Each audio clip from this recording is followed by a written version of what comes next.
commencer. On vous remercie à tous d'être là aujourd'hui, ceux qui sont en visio aussi, il y en a encore qui arrivent, on va dire qu'on va continuer à les faire rentrer.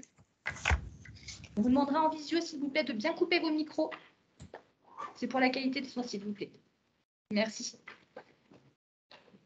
Donc, on va commencer la matinale ce matin. Encore une fois, désolée pour le retard. Et donc, c'est Madame Laurent de la GISMA qui va débuter.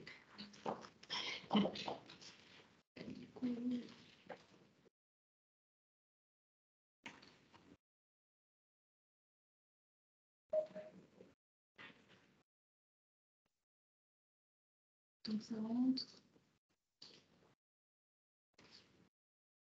Je vais juste en profiter pour dire qu'on ne dit pas la GISMA, mais le GISMA. Le GISMA, c'est le groupement interprofessionnel social et médical au bois. Mais je vous rassure, moi, la première, en entretien d'embauche, le jour où je suis arrivée au GISMA, j'ai fait la même. Donc, voilà. Et comme quoi, ça sert de... Après, on s'en rappelle. Bien, donc... Stéphanie Laurent-Veillé, je suis directrice de GISMA depuis 2017 et donc aujourd'hui nous allons co-animer cette matinale sur la loi 2021-1018 du 2 août 2021 pour renforcer la prévention en santé au travail. Alors, on ne la détaillera pas puisqu'elle est quand même assez touffue, cette loi, mais on abordera les principaux changements et puis ce qui a trait forcément et ce qui impacte les entreprises et les salariés. Alors, une petite consigne, donc le support pourra vous être envoyé. Je pense que ça ne défile pas. Ça ne défile pas. Ah, voilà, société. C'est la personne qui est en visio. Oui, donc, le support pourra vous être envoyé. Dans le cas où vous ne souhaiteriez pas le recevoir, il faudrait indiquer que vous ne voulez pas le recevoir. Donc, soit vous pouvez l'indiquer pour les personnes qui sont en visio par le biais du chat, ou sinon il suffit d'indiquer sur la feuille de présence qui est à l'entrée pour ceux qui sont présents parmi nous aujourd'hui. Bon. Il faut trouver cette histoire de partage au secours. Les joies du direct. On n'arrive pas à faire des... On est parti. C'est bon. Merci Sandrine. On est parti. C'est bon.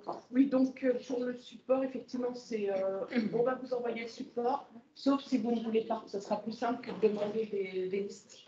Facile. Donc, je laisserai Sandrine Plançon se présenter elle-même. En ce qui concerne le GISMA, ce sera Alice Petit-Mongin qui fera la présentation. Vous allez voir dans un instant pour les personnes qui sont en visio, qui se présentera également elle-même et qui sera bien plus à l'aise sur le sujet législatif que moi-même. Voilà, donc Sandrine, je te laisse la parole. Okay. Merci beaucoup Stéphanie. Donc moi je suis Sandrine Plançon, je suis déjà intervenue à plusieurs reprises à la CCI sur des matinales de ce type. Je suis consultante formatrice dans deux domaines très précis. D'abord les systèmes de management de la qualité pour les industries et l'agroalimentaire. Et puis de l'autre côté, sur la santé-sécurité au travail, j'ai un parcours de responsable QSE en industrie, comme je dis publiquement, solide, plusieurs dizaines d'années comme responsable QSE. Et c'est cette voie-là que je porte en fait comme consultante formatrice auprès de vous. Donc, bon, voilà pour la présentation, ça peut nous suffire. Alizée, si vous voulez vous présenter. Oui, alors bonjour à tous, j'espère que vous m'entendez bien, je suis un petit peu rouée. Ah bah tiens, Donc, je vais demander. Voilà, je pense que ce sera mieux avec un micro, si ça marche. Alors, je vais me présenter, Madame Petit-Mongin. Donc, moi, je suis docteur en droit et responsable juridique pour plusieurs services de santé au travail, dont le GISMA. Donc, on va vous présenter aujourd'hui avec Madame Plançon les apports de la réforme, enfin moi plus particulièrement les apports législatifs et réglementaires. N'hésitez pas à nous interrompre si vous avez des questions, on va pouvoir intervenir et répondre directement si, voilà, dans le fond, vous nous entendez bien.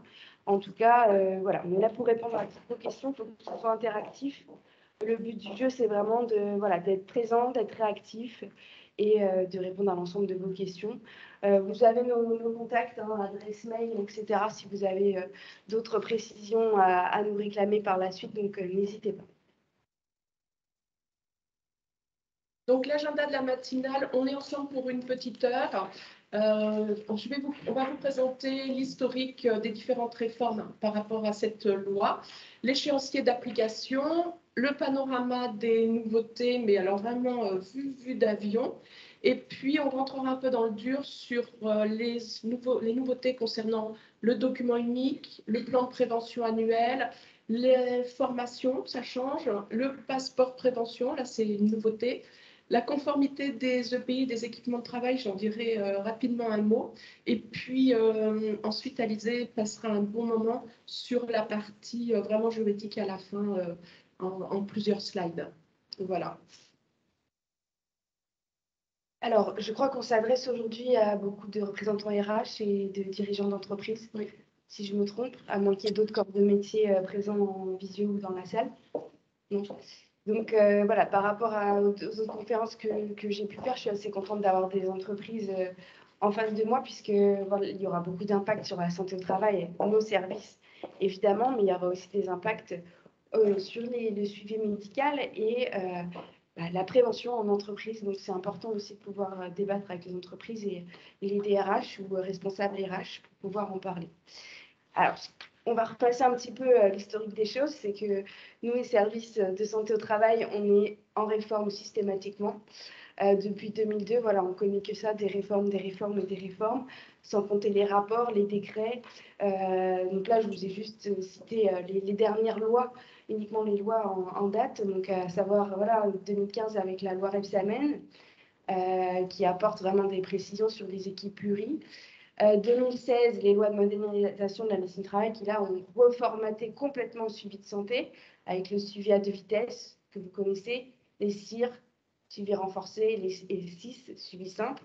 Donc ça a complètement révolutionné notre façon de faire puisque pour la première fois, on a eu la possibilité de déléguer des visites médicales aux infirmières, ce qui a pu ouvrir des créneaux de disponibilité. On n'a toujours pas de nouveaux médecins du travail en recrutement. La démographie médicale continue de chuter. On n'a toujours pas de nouveaux internes en médecine qui choisissent la spécialité de médecine du travail.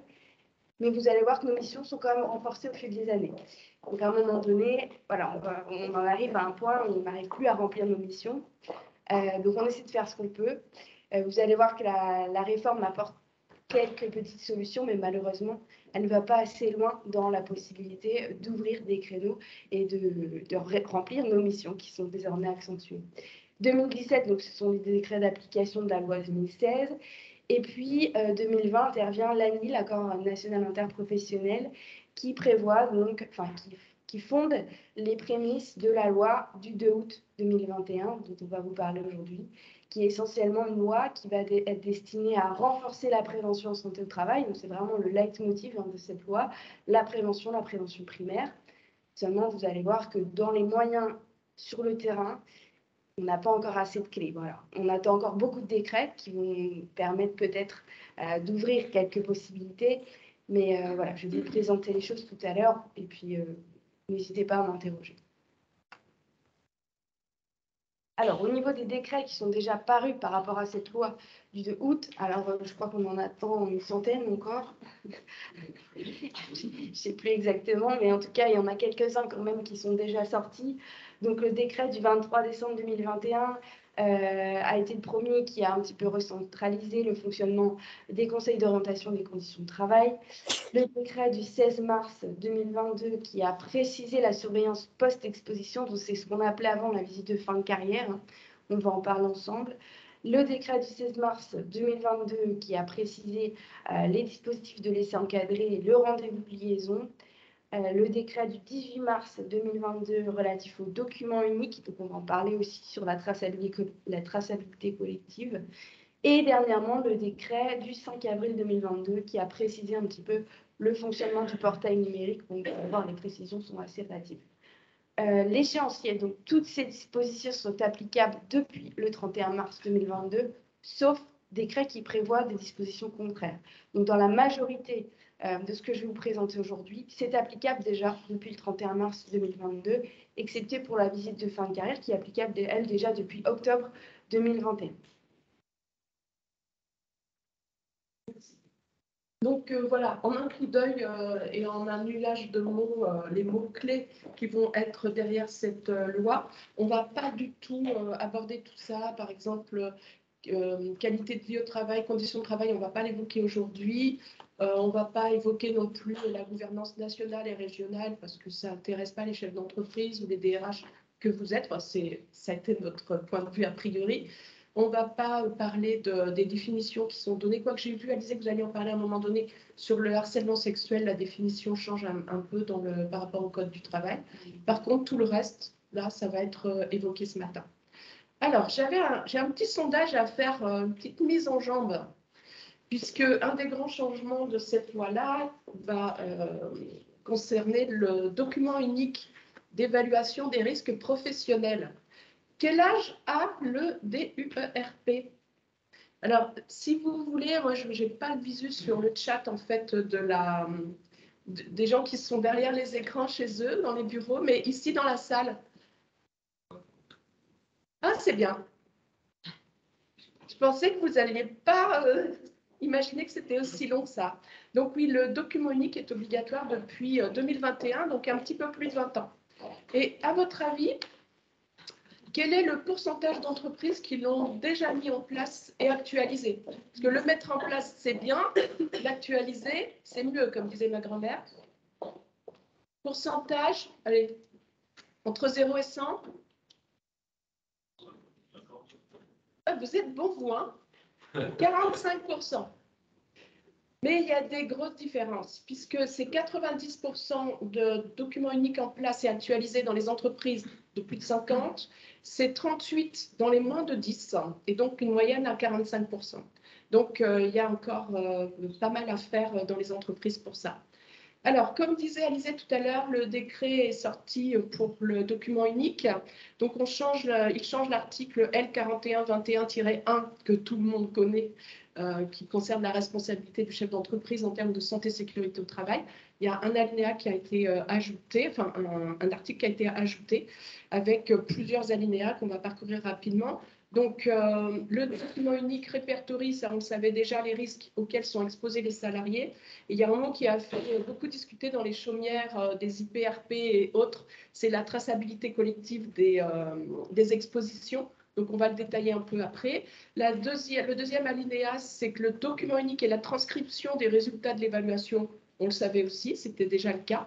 Et après, qu'est-ce qu'il y a de nouveau? Alors, pour les entreprises qui ont moins de 50 salariés, une fois que le document unique est établi, que les risques sont évalués, on va traduire le plan d'action de prévention dans une qui s'appelle une liste dans les nouveaux textes. Cette liste, elle va être proportionnelle à la taille de l'entreprise. Donc, une liste d'actions qui permettent d'améliorer la prévention des risques dans l'entreprise de moins de 50. Si vous êtes plus de 50, alors là, on vous demande un programme annuel de prévention des risques professionnels et d'amélioration des conditions de travail. C'est comme ça que ça s'appelle. Comme c'est un peu long à dire, comme je vais en reparler dans 2 slides, je vais l'appeler PAPRIPACT. C'est un terme, je croyais, qui était consacré, enfin, j'en sais rien en fin de compte. Donc, moins de 50, une liste des actions, plus de 50, un plan de prévention qui va coller au document unique et à son actualisation. Ensuite, le quatrième, mais j'en parlerai pas, c'est que les branches professionnelles, ce qu'elles faisaient déjà, contribuent à donner des pistes aux entreprises pour la prévention des risques. Hein, c'est vrai, dans la restauration, dans le bâtiment, on les voit beaucoup. Donc ça, j'en parle pas. Par contre, ce document unique, on en fait quoi maintenant avec cette nouvelle loi? Eh bien, je crois qu'on ne sait pas encore, ou peut-être que ça a été acté, il faut 40 ans minimum. Pourquoi? Parce qu'il doit être accessible et tenu à disposition, comme ça a été le cas avant, des travailleurs, mais également des anciens travailleurs, des personnes et des instances pouvant justifier d'un intérêt à consulter ce document unique. Ok, quand on a dit ça, on se dit, ben oui, comment on va faire? 40 ans à disposition des instances. Eh ben, on a pensé à tout dans la loi. Et donc, il va falloir dématérialiser le document unique maintenant et aller le déposer sur un portail numérique qui va être géré par les organisations patronales interprofessionnelles représentatives. C'est le décret dont parlait Alizé, le dernier qui est sorti la semaine dernière. Alors, qui ne dit rien du tout, hein, puisque ce décret-là, il nous explique juste que les instances vont devoir proposer un cahier des charges avant la fin mai pour expliquer comment ils vont faire. Donc, on attend. Mais ayez bien en tête que, le document unique, il doit vraiment être actualisé chaque année ou à chaque changement, qu'il va être dématérialisé, déposé sur un portail, il sera stocké ici pendant 40 ans, de façon à ce que tous les gens qui ont un intérêt à le consulter puissent le trouver. Voilà, c'est ce qu'il faut retenir du texte. Eh bien, je repasse la parole à Alizé pour les CIR. Oui, alors, au niveau du document unique, donc, ça concerne toutes les entreprises, hein, je le rappelle. Peu importe la taille de l'entreprise, c'est une obligation de l'employeur. Alors, par rapport à la réforme, ce qu'on a un petit peu élargi, c'est au niveau des dispositifs d'aide à la réalisation du document unique, puisque maintenant, les services de prévention et de santé au travail ont une mission d'aide à la réalisation du document unique en entreprise. Donc, vous pouvez, en tant qu'entreprise, solliciter les services de prévention pour qu'ils vous apportent une aide à la réalisation du DU. Alors, ce qui est important, c'est parce que cette loi veut imposer un esprit de traçabilité. S'il y a deux mots à retenir aujourd'hui sur la réforme, c'est prévention et traçabilité. Traçabilité, pourquoi? Dans un objectif toujours de maintien dans l'emploi et de sécurisation du parcours professionnel du salarié, mais aussi par la suite, lorsqu'il se retire de sa carrière professionnelle, un suivi qui va pouvoir être mis en place avec le médecin de ville lorsque le salarié est en retraite ou alors a cessé d'être exposé au risque. Là, c'est là l'importance de la visite de fin de carrière ou post-exposition dont on parlera tout à l'heure. Et cette visite est obligatoire à condition que le salarié ait été exposé au cours de sa carrière ou fait partie d'un CIR. C'est pour ça qu'on m'a demandé aujourd'hui de rappeler un petit peu à quoi correspondent les CIR, puisqu'il y a encore énormément d'erreurs dans les déclarations d'effectifs que vous pouvez faire. Tous les jours, on reçoit des déclarations d'effectifs ou des demandes de visite qui ne sont pas bien catégorisées. Or, il faut savoir que nous, en tant que service de prévention et de santé au travail, on n'a pas la possibilité de recatégoriser nous-mêmes la visite si l'employeur ne l'a mal catégorisée. Donc, c'est pour ça que c'est important qu'en tant que chef d'entreprise et DRH, vous puissiez bien faire la différence entre ce qui relève d'un CIR et d'un suivi simple, puisque voilà, on est sur le terrain et tous les jours, il y a énormément d'erreurs et nos agents planning passent énormément de temps. Ah, il y a des personnes qui patientent une salle d'attente. On passe énormément de temps en fait à vous rappeler pour vous dire attention, voilà, la visite est mal catégorisée. Alors attendez, j'essaie d'accepter.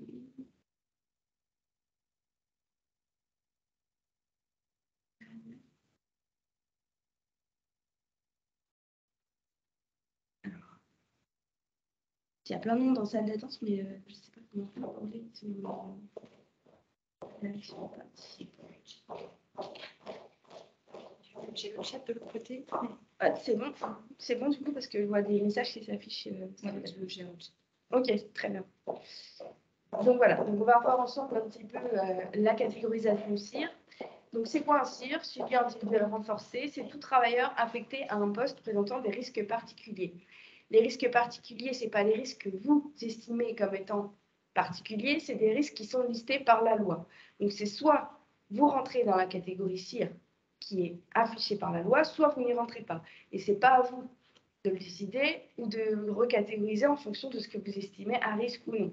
Je peux comprendre qu'au niveau de la loi, il y a des choses qui ne sont pas tout à fait réalistes. Néanmoins, c'est comme ça. C'est la législation.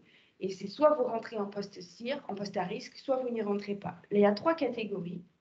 Donc la première catégorie, ce sont les postes qui affectent les travailleurs à l'amiante, au plomb, aux agents CMR, agents biologiques des groupes 3 et 4, rayonnement ionisant, risque hyperbare, et risque de chute de hauteur, mais uniquement lors des opérations de montage, démontage des échafaudages.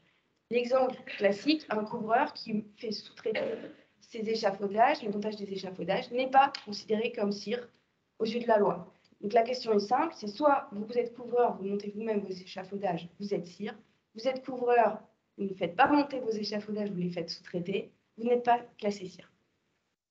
Deuxième catégorie, ce sont les postes pour lesquels un examen d'aptitude spécifique est nécessaire, à savoir les travailleurs de moins de 18 ans affectés aux travaux dangereux. Donc là encore, c'est une liste réglementée par le Code du travail. Les travaux sous tension, où ça sous-entend des habilitations électriques. Les autorisations de conduite, donc tout ce qui est cassette, conduite de chariot élévateur, etc. Mais ce ne sont pas les chauffeurs poids lourds. D'accord ? Chauffeur poids lourd, ce n'est pas une autorisation de conduite, c'est un permis qui est délivré par la préfecture. Donc les chauffeurs poids lourds ne sont pas catégorisés cire aux yeux de la loi. Alors, il existe une troisième catégorie, mais je vais passer très très vite, puisque c'est une catégorie qui peut être listée par l'employeur. Donc l'employeur a quand même la possibilité de catégoriser ses travailleurs en cire, mais ça demande un formalisme particulier très lourd, qui est celui d'avoir mis en place une interrogation auprès des CSE, une interrogation auprès du médecin du travail pour que cette catégorisation soit classée en cohérence avec l'évaluation des risques. Il faut faire un document motivé et écrit tous les ans qu'on envoie à la directe. Donc clairement, en pratique, cette catégorie-là, elle n'est pas utilisée. Ça demande beaucoup trop de formalisme pour avoir quoi au final? Une fiche d'aptitude au lieu d'une attestation de suivi. Donc il n'y a pas grand intérêt à faire ça. Ce qu'il faut retenir, c'est que vous avez deux catégories qui sont listées par la loi, les CIR 1 et les CIR 2. C'est soit vous rentrez dans ces catégories-là, vous classez vos salariés, soit vous n'y rentrez pas. À ce moment-là, on a un suivi simple. Alors ça ne veut pas dire que c'est un suivi bas de gamme, hein. C'est juste que c'est un suivi qui va pouvoir être délégué en fonction de ce qu'aura déterminé le médecin du travail aux infirmiers. Mais ça reste toujours soumis à l'appréciation du médecin du travail. D'accord? Est-ce que vous avez des questions pour l'instant par rapport à ces classifications?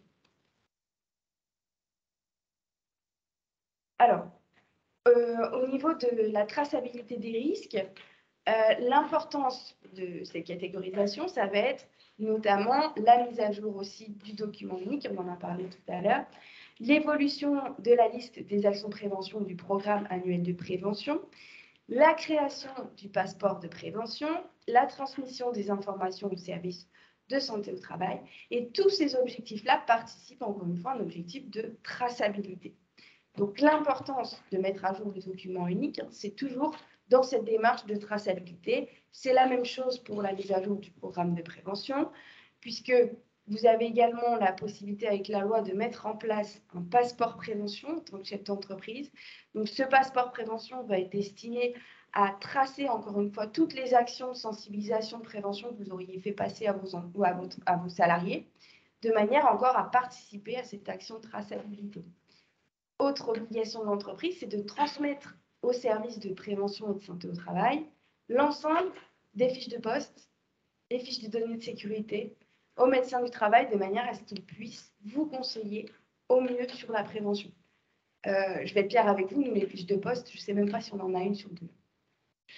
Alors que c'est normalement une obligation de l'entreprise et ça aide quand même beaucoup de médecins à statuer sur justement l'orientation qu'il va pouvoir donner au suivi, s'il va pouvoir déléguer à l'infirmière, etc. Donc ça, c'est très important aussi de nous transmettre les informations de manière à ce qu'on puisse avoir un retour, parce que le médecin, il a le discours du salarié qu'il peut avoir en visite, mais il n'a pas toujours le discours inverse. Alors, quand il a le temps d'aller dans les entreprises, effectivement, c'est l'idéal, hein, quand le médecin peut se rendre dans les entreprises, aller voir sur le terrain comment ça se passe, mais ce n'est pas toujours le cas quand on les voit en visite la première fois. Le médecin n'a pas toujours la première vision sur le terrain.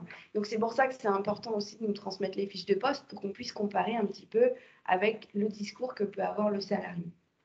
De notre côté, oui.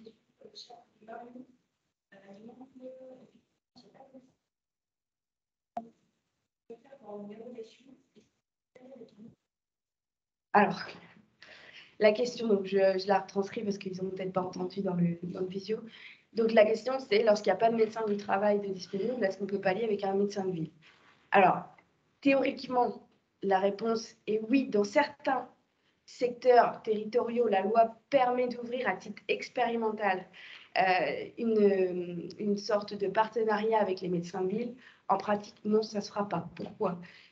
De mon point de vue, le simple fait d'avoir émis l'idée qu'on puisse déléguer un suivi de santé à un médecin de ville, c'est clairement dévaloriser le travail du médecin du travail. Le médecin du travail, c'est une spécialité. Hein, ce n'est pas de la médecine G, c'est une spécialité quand même assez longue qui nécessite énormément de mise à jour de diplômes, etc. Et donc, le simple fait de vouloir dire oui, on pourra déléguer n'importe quelle visite au médecin de ville, en plus, le médecin de ville, il faut qu'il y ait une limitation du conflit d'intérêts puisqu'il ne pourra pas voir ses patients. Il n'a aucune connaissance du terrain de l'entreprise, aucune connaissance du milieu de travail. Donc, je n'y suis pas favorable et clairement, la loi est faite pour que ça ne se fasse pas. Les conditions sont tellement restrictives que clairement, ça ne pourra pas se faire. Et je me permettrai d'ajouter que la visite qui pourrait être déléguée à un médecin généraliste, pas une visite que le médecin du travail ferait puisque c'est pour les suivis simples. On ne trouve pas sur ces suivis-là aujourd'hui qu'on rencontre des problèmes puisqu'ils sont suivis par les infirmiers. Oui, voilà. Alors, pour ceux qui n'entendraient pas, effectivement, donc, les seules visites que la loi ouvre à la délégation de médecins de ville, ce sont des visites qu'on peut déjà déléguer aux infirmières. Donc, clairement, voilà, ce n'est pas une solution. Je vais remettre malgré tout du point de vue de l'employeur, dans la mesure où on a une obligation quand même de moyens.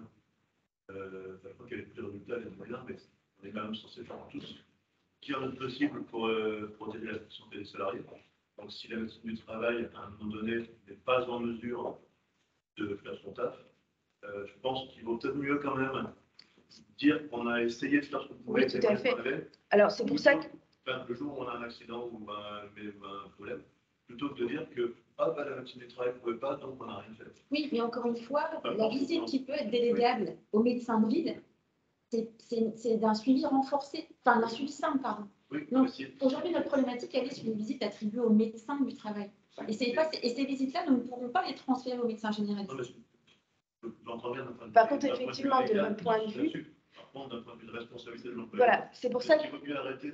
Est-ce qu'il faut fermer l'entreprise à un moment donné d'un service parce qu'on n'a pas la possibilité de faire les visites qu'il faut par le GISMA? Ou est-ce qu'il faut... Enfin, qu'est-ce qu'on fait? C'est pour ça que je vous disais, ce qui est important de votre côté aujourd'hui, c'est vraiment la traçabilité. Vos demandes de visite, faites-les par écrit. Faites-les par mail, éventuellement par courrier s'il y a un conflit éventuel. Mais faites toutes vos demandes par écrit, que de votre côté, vous ayez la preuve que vous nous ayez sollicité. Si nous, après, en tant que service, on n'est pas en mesure de répondre à votre demande, au moins, vous, de votre côté, vous avez la preuve que vous avez mis tous les moyens en œuvre pour nous solliciter. Et n'hésitez pas à relancer quand vous n'avez pas de réponse, mais par écrit, de manière à ce que vous puissiez tracer l'ensemble de vos demandes. Effectivement, quand je dis ça, je ne dis pas qu'on envisage de remplacer l'un par l'autre. Dans l'attente d'avoir une réponse adéquate de la médecine du service de médecine du travail, je sens quand même malgré tout plutôt mieux de faire quelque chose avec un médecin de ville. Mais vous ne pourrez pas le faire, puisque la seule manière de faire quelque chose avec... Non, mais ce que vous ne comprenez pas, monsieur, ce que vous ne comprenez pas, c'est que vous ne pourrez pas, en tant qu'entreprise, solliciter directement un médecin de ville. C'est pas comme ça que c'est prévu. Ce qui est possible dans certains secteurs que peut ouvrir la loi, c'est que le service de santé fasse un partenariat avec quelques médecins de ville et vous les propose. Ce n'est pas vous, en tant que chef d'entreprise, qui pourrez directement solliciter un médecin. Donc, dans tous les cas, vous ne pourrez pas vous-même prendre cette initiative. Vous voyez ce que je veux dire? Oui, ça ne vaudra rien juridiquement. En cas de mise en responsabilité d'un salarié, un jour où il arrive quelque chose, dans l'attente, il vaut mieux, à mon avis, avoir sollicité un avis d'un médecin de ville. Mais ça n'a pas d'intérêt de faire ça. Ce que je propose, c'est peut-être qu'on avance parce que on a un temps imparti. La salle va être prise après nous. Je pense qu'il faut qu'on avance. Et puis vous pourrez discuter après. Il y a juste encore une question de Karine qui demande s'il vaut mieux que leur CIR n'ait pas du tout de visite. Écoutez, ce qui est idéal dans tous les cas, c'est que vous nous sollicitiez par écrit, qu'il y ait une traçabilité écrite des demandes de visite. Nous, tout ce qu'on peut déléguer aux infirmières, on essaie de le faire, mais tout ce qui est suivi simple, on essaie de déléguer au maximum. Après, tout ce qui est CIR, vous allez avoir une visite, mais certainement pas dans les temps actuellement, puisque vous étiez, on a beaucoup de retard, notamment avec le Covid. Alors, je vous en parlerai à la fin, mais la loi nous permet de retarder encore des visites pour cette année. Mais ce qui est important, vous, d'un point de vue sécurité et traçabilité du côté de l'entreprise, c'est de nous contacter par mail, par écrit et de conserver vos preuves de sollicitation. D'accord? C'est ça qui est important et aujourd'hui, c'est que ça vous proposez comme solution, malheureusement. Donc, quand il passe par le portail, c'est valable, comme il y a un accusé Oui, oui. de réception. Oui, c'est voilà. Tu me demandes Le portail, il y a une traçabilité, un historique. Après, voilà, n'hésitez pas à relancer au moins tout ce que vous aurez mis en œuvre pour nous solliciter. Ça ne pourra que prouver votre démarche de solliciter le service. D'accord? Et juste pour répondre à l'interrogation du portail, puisqu'on a un portail effectivement adhérent, oui, ça marche par le portail et on incite fortement à passer par ce portail. C'est aussi une gestion en interne. Mais ce qui est important dans la demande de visite sur le portail, c'est de renseigner l'adresse mail qui est demandée, que l'adhérent puisse recevoir un accusé réception de la demande. Et là, voilà, la boucle est bouclée. Mais quoi qu'il en soit, nous, on a aussi, enfin, voilà, on conserve les données. Et on en discutera sur sur les tirs. Merci. Donc voilà, alors on est toujours dans le document unique, toujours dans la nouvelle loi. Donc comment les contributions au document unique, ça change un petit peu. Donc le document unique, il est bien à l'initiative de l'employeur qui a la possibilité, suivant la taille de l'entreprise et les ressources disponibles, de le faire animer par son référent sécurité désigné. Référent si désigné, oui, voilà, c'est ça. Et puis maintenant, la nouveauté, c'est que également les membres du CSE vont être partie prenante dans l'élaboration du document unique. Jusqu'à maintenant, ils étaient uniquement informés ou le document unique était mis à la disposition des membres du CSE. Maintenant, ils vont être contributeurs. Et dans les formations des élus du CSE, on passe beaucoup de temps à leur parler du document unique, des méthodes, des modalités pour évaluer les risques. On parle des risques aussi, hein, la formation élue du CSE, elle est assez lourde de ce côté-là. Donc, ils vont être en mesure vraiment d'être partie prenante dans l'élaboration du document unique. Comme disait Alizé tout à l'heure, vous allez pouvoir vous faire aider par soit les services de prévention santé au travail qui ont des IPRP, en plus des médecins, des infirmières, ils ont des intervenants en prévention des risques professionnels.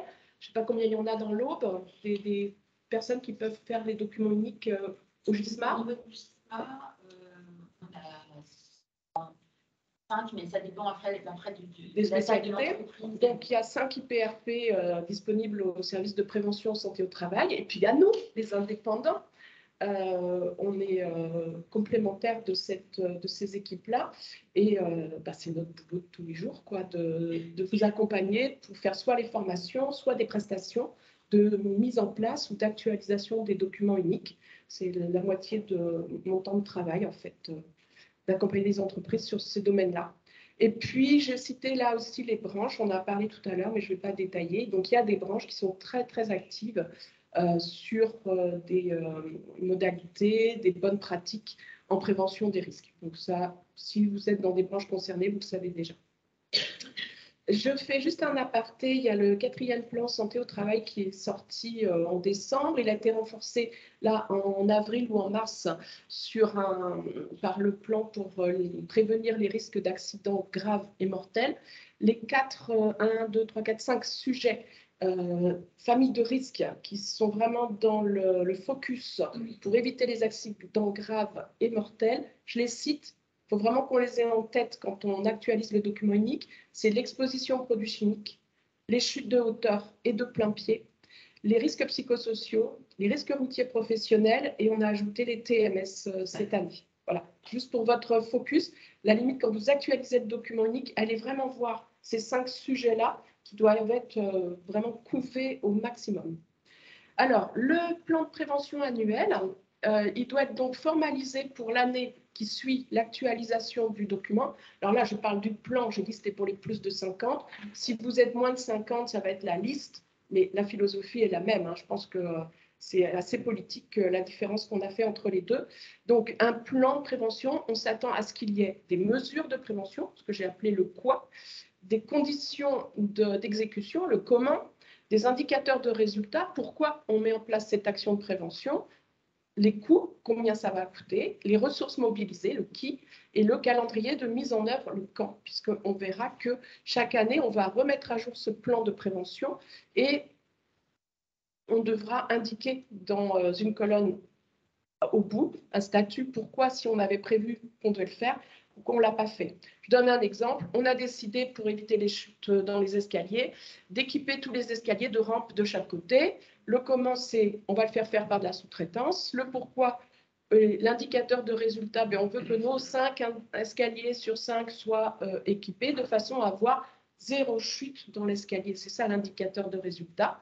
Ça va coûter 5 000 €. C'est notre service maintenance avec un sous-traitant qui va prendre en charge la mise en place. Et l'échéance est au 30 juillet 2022. Voilà à quoi ça ressemble votre plan de prévention annuel. On va l'annexer au document unique. Et quand il va être numérisé, il partira avec l'actualisation du document unique.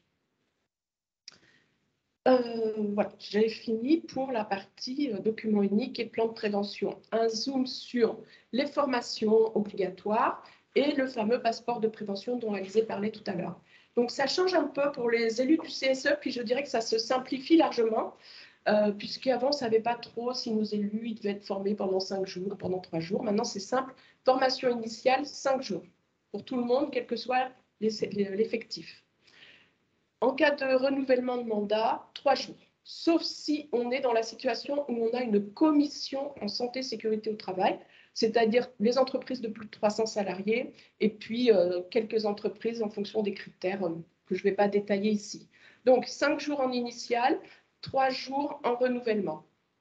La formation économique, CSE économique, elle reste obligatoire pour les plus de 50, là, ça ne change pas. Le référent harcèlement, il a une formation obligatoire aussi de 1 journée, ça ne change pas. Le responsable sécurité, le référent sécurité désigné dont on a parlé tout à l'heure, qui va animer la mise en place du document unique avec les élus du CSE, lui maintenant, il a une formation obligatoire. Avant, c'était à sa demande. Il y a des modules de formation qui existent pour les référents sécurité dans les entreprises, mais il devait demander d'obtenir cette formation-là. Maintenant, elle est obligatoire, elle doit lui être proposée. Ce qu'on va trouver là, c'est au moins 6 jours de formation, 3 jours de plus 1 sur l'évaluation des risques professionnels, le document unique, et puis 3 jours, mais répartis en micro-modules avec des intercessions sur toute la partie, la vie de la santé et sécurité au travail dans l'entreprise. Pour les salariés en général, on va maintenant avoir le passeport prévention individuel.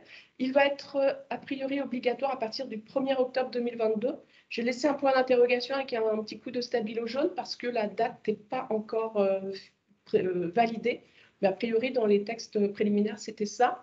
Donc, à partir du 1er octobre 2022, dans 6 mois, on met en place dans les entreprises un passeport prévention. On met en place dans les entreprises, mais il est également accessible et il peut être renseigné par le salarié qui va pouvoir compléter son passeport prévention avec des formations qu'il va se faire lui-même via son CPF, par exemple, ou qu'il aura eu, parce que le passeport, je vais l'emmener avec moi, le salarié, d'une entreprise à l'autre. Ça va permettre de garantir, on parlait du CACES tout à l'heure, que j'ai été formé CACES, que j'ai été formé aux produits chimiques, que j'ai été formé au risque de chute de hauteur, etc. etc. Donc, c'est quelque chose qui appartient au salarié, qui va être donc documenté par l'entreprise, mais qui va être documenté par lui-même également, avec les attestations et les différents certificats. Donc, voilà pour la partie formation et passeport. Et alors, ça, je crois que ça sera mon dernier slide.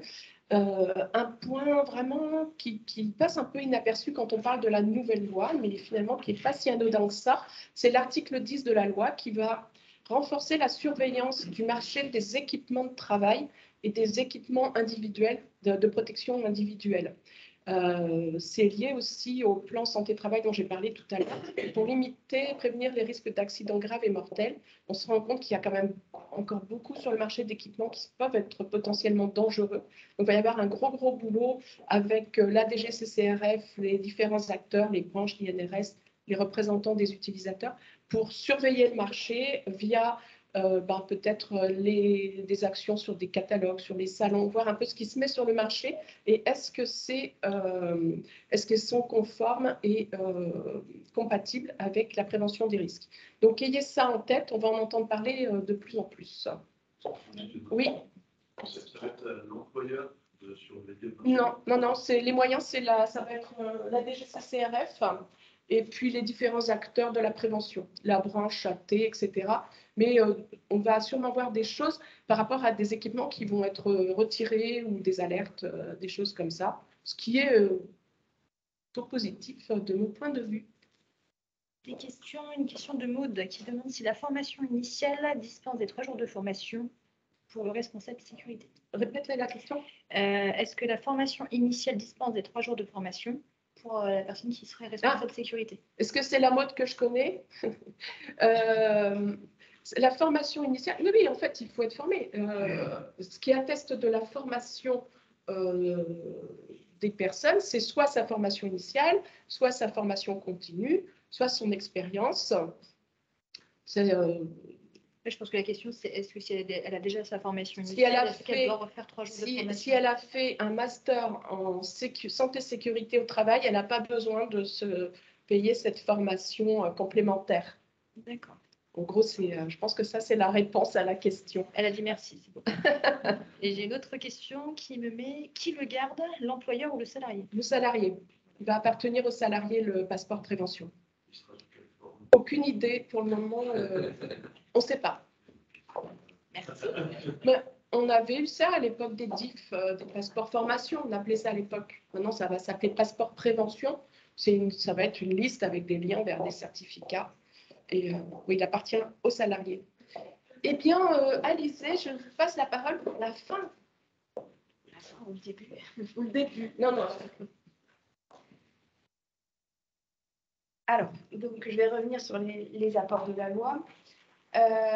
Dans les grandes lignes, effectivement, on en parlait un petit peu tout à l'heure, une nouvelle définition du harcèlement sexuel au travail. Alors, cette mesure vient un petit peu en annexe de toutes les mesures qui sont vraiment spécialisées sur la prévention et santé au travail. Ce qu'il faut retenir, c'est que désormais, le harcèlement sexuel au travail va intégrer la dimension collective et le phénomène de groupe qui n'était pas prévu avant. Avant, on se focalisait sur des agissements répétés. Alors que maintenant, le simple fait d'avoir un phénomène de groupe peut suffire à qualifier le harcèlement sexuel au travail. La création d'un passeport prévention, donc ça je ne vais pas revenir dessus. La modification de l'appellation des services de santé au travail en services de prévention et de santé au travail pour intégrer, je vous l'ai dit, ce nouveau leitmotiv qui est prévu par les nouveaux textes. Les nouvelles données de traçabilité collective, donc ça c'est pareil, je ne vais pas revenir dessus avec le document unique d'évaluation des risques et les plans de prévention au programme annuel de prévention qui vont en découler. Le devoir de transparence qui est également imposé aux services de prévention et de santé au travail. Donc désormais, nous, en tant que service de prévention, nous allons devoir vous fournir ce qu'on appelle une offre socle. Alors, c'était déjà le cas dans la plupart de nos services, avec tous les services qu'on vous proposait. Donc, encore une fois, ça fait 7 ans que je travaille dans la médecine du travail, je fais sans cesse que répéter qu'on ne fait pas que des visites médicales. Les services de prévention, c'est toute une équipe pluridisciplinaire. Donc, quand vous payez une cotisation, en tant qu'entreprise, vous êtes dans l'obligation d'adhérer à un service de santé au travail à partir du moment où vous avez un salarié. Et dans cette cotisation, ça inclut les visites, forcément, mais tout le côté prévention et pluridisciplinaire, à savoir nos IPRP qui peuvent intervenir en conseil, dans l'aide à la réalisation du document unique, sans avoir à payer de facturation supplémentaire. Alors, c'est là où on pourrait peut-être intervenir un peu en concurrence avec vos services, sauf que, en fait, nous, notre mission principale, c'est vraiment d'aider les petites entreprises et moyennes entreprises.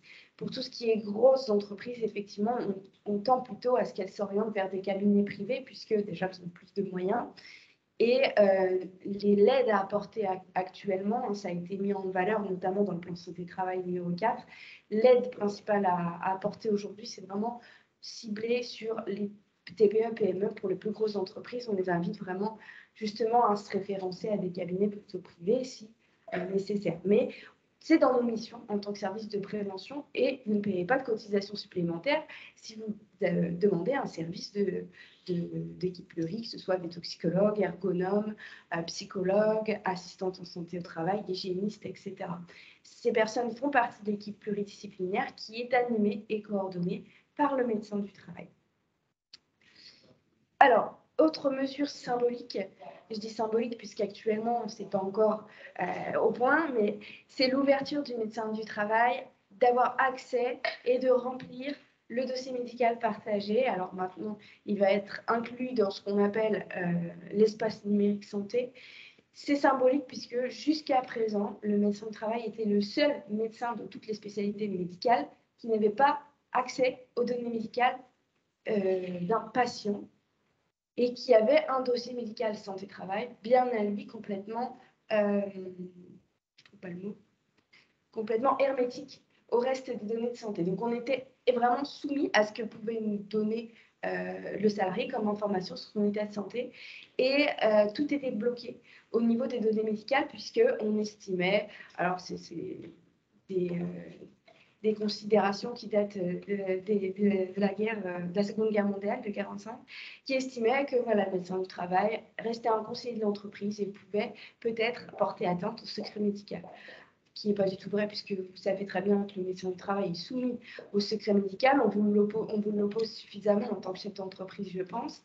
Et donc, cette mesure est vraiment symbolique, puisqu'elle permet vraiment d'ouvrir la santé publique à la médecine du travail et inversement, elle permet des interactions, ce qui ne peut être à l'avenir que gage de qualité.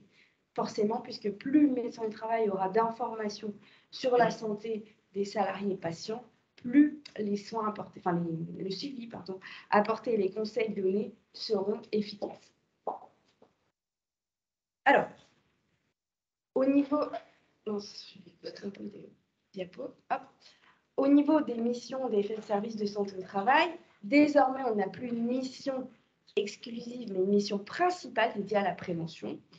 La création d'une cellule pluridisciplinaire devrait être dédiée à la prévention de la désinsertion professionnelle. Donc ça, c'est encore une mission qui nous est ajoutée. On ne sait pas encore comment ça va se passer, à part que les cellules pourront être créées entre services de santé au travail et pas uniquement dédiées à un service comme le GISMA, par exemple. On pourra centraliser plusieurs actions entre nos services partenaires. L'ouverture des équipes pluri à des auxiliaires médicaux en pratique avancée. Donc ça, c'est la possibilité de renforcer nos équipes pluri avec des auxiliaires médicaux, comme par exemple des kinés ou tout auxiliaire médicaux exerçant en pratique avancée qui pourront apporter une expertise supplémentaire aux médecins de travail et donc aux salariés de nos entreprises à développer. On a également un nouveau rôle d'accompagnement de l'entreprise avec notamment des missions qui seront dédiées aux campagnes de vaccination. Donc ça fait directement en référence avec nos missions qui ont été déléguées pendant les périodes Covid, où on a vraiment été sollicité pour la première fois depuis l'existence de la médecine du travail par le ministère de la Santé pour participer activement aux campagnes de dépistage et de vaccination contre le Covid. Donc désormais, ces campagnes de dépistage et de vaccination vont être élargies à d'autres situations que les situations Covid. On va également avoir des missions renforcées de sensibilisation, notamment aux pratiques sportives, ou encore des campagnes d'accompagnement en situation de handicap. Donc ça, sur le handicap, il y avait déjà beaucoup d'actions dans nos services. Il y a quand même des nouveautés par rapport aux pratiques sportives. Ce n'était pas forcément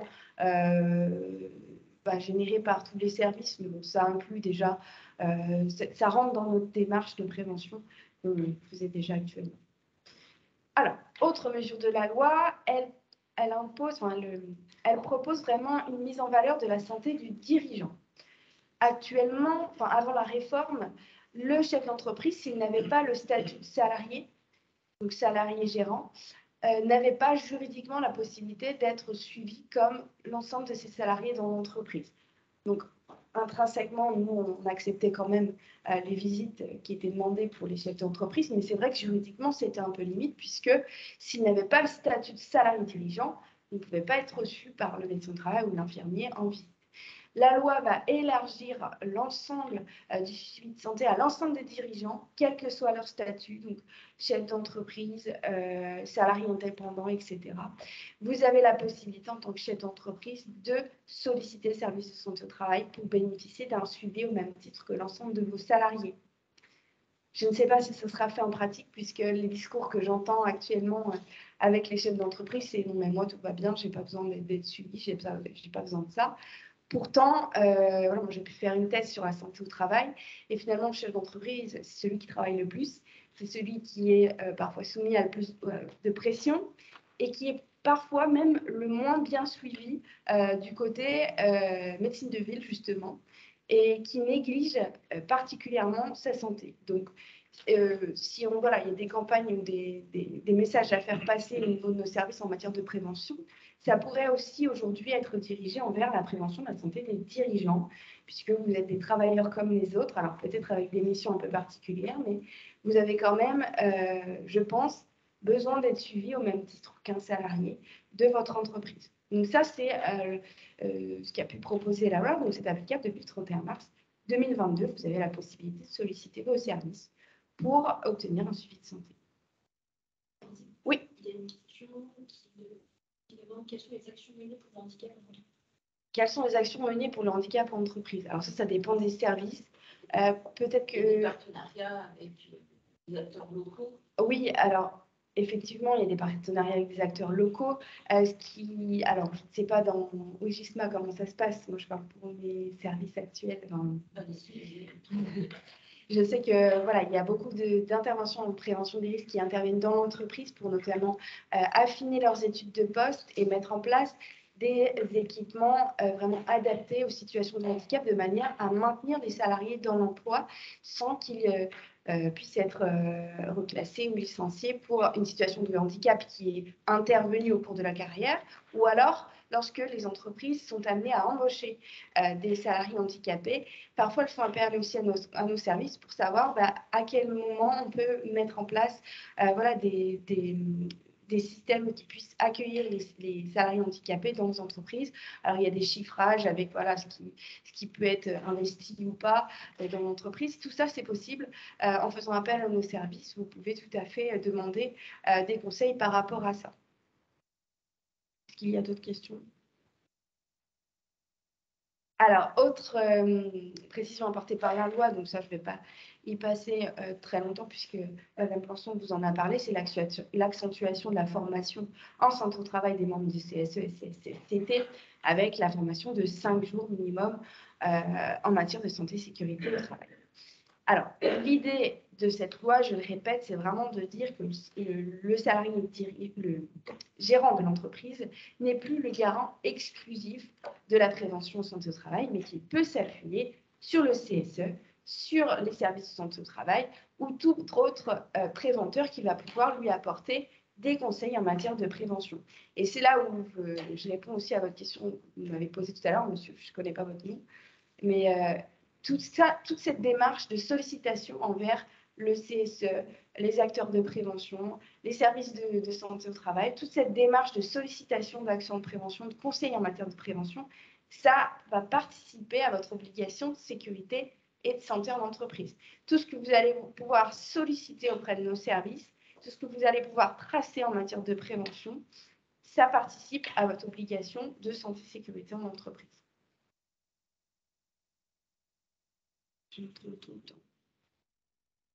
Alors, autre précision par la loi, qui a été apportée par la loi, la visite de mi-carrière. Alors, la visite de mi-carrière, ça va être une visite qui sera faite uniquement par le médecin du travail ou bien par l'infirmier en santé au travail, mais exerçant en pratique avancée. À l'heure actuelle, je n'ai pas de définition à vous apporter à ce que peut être la pratique avancée. Alors, on ne sait pas si c'est le diplôme de pratique avancée qui existe actuellement chez les infirmiers ou si c'est le fait simplement qu'ils aient une certaine expérience en tant que spécialiste en santé au travail dans le milieu de l'infirmier. Toutefois, si c'est le cas, on pourra la déléguer aux infirmiers et cette visite de mi-carrière sera réalisée. Alors, il y a une échéance qui va être déterminée par accord de branche qu'on n'a pas actuellement, mais globalement, on estime qu'à partir de 45 ans, vous commencez à être vieux et qu'il serait temps quand même de faire un petit check-up. Donc, il serait temps de faire un petit check-up au bout de 45 ans pour vérifier un petit peu où vous en êtes au niveau de votre suivi de santé, de votre évolution de carrière et surtout pour vous sensibiliser aux enjeux de du vieillissement au travail. Donc, là encore, de mon point de vue, c'est une visite assez symbolique puisque cette visite pourrait être couplée avec une visite périodique. Donc, clairement, nous, on n'aura pas le temps de vous faire une périodique et une visite de mi-carrière dans la même année. Ce ne sera pas possible. Donc, ce qu'on va faire en pratique, je pense, c'est que lorsque vous nous solliciterez pour une visite de mi-carrière, on la couplera avec une périodique et on fera à la fois la périodique et la sensibilisation aux enjeux du vieillissement au travail, ce qu'on fait déjà. Parce que les médecins du travail et les infirmiers font déjà, ils n'attendent pas 45 ans pour faire de la prévention en santé au travail. Donc, ce qui est important à retenir, vous, en tant qu'entreprise, c'est que vous devez faire la demande, encore une fois, tracée, écrite, de visite de mi-carrière. C'est ça votre obligation, faire la demande à peu près. Alors, quand l'âge sera fixé par les branches, vous aurez peut-être plus de précision, mais à partir de 45 ans, si vos salariés ont à peu près 45 ans, vous devez nous solliciter pour une visite de mi-carrière. C'est là où se joue votre obligation. Nous, on va vous donner une visite qui va sûrement être couplée avec une périodique, mais dans votre obligation, vous devez tracer et faire la demande visite de mi-carrière à partir d'une certaine échéance. Donc ça, c'est tout nouveau. Comment? Ça, c'est tout nouveau. Oui, c'est la loi du 8 août 2021. Est-ce que ça va s'appliquer à partir d'un instant T aux gens qui arrivent à 45 ans? Ou est-ce qu'il va falloir aussi rattraper le retard de tous les salariés qui ont plus de 45 ans?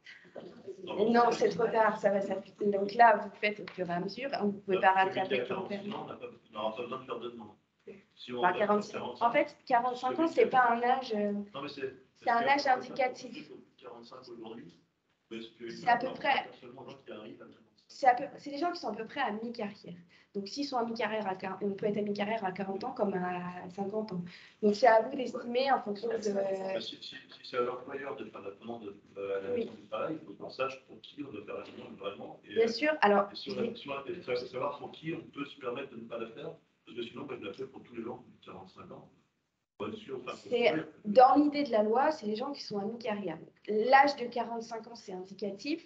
Et dans les discours qui sont tenus aujourd'hui, c'est de dire que les entreprises connaissent l'expérience de leurs salariés dans l'entreprise et savent à peu près à quel moment ils arrivent à mi-carrière. Donc là, normalement, il y a un accord de branche qui doit préciser, vraiment vous donner des indications pour vous conseiller à quel moment demander telle ou telle visite. Là, pour le coup, je vous conseille vraiment de solliciter vos branches pour avoir des conseils par rapport à ces indications. D'accord? Ne vous fiez pas simplement à 45 ans, comme vous le dites, s'il a 46 ans, je ne la demande pas. Non, ce n'est pas dans l'idée. L'idée, c'est plutôt de solliciter à mi-parcours. Voilà, alors c'est très indicatif. Donc, si vous avez un doute, faites la demande.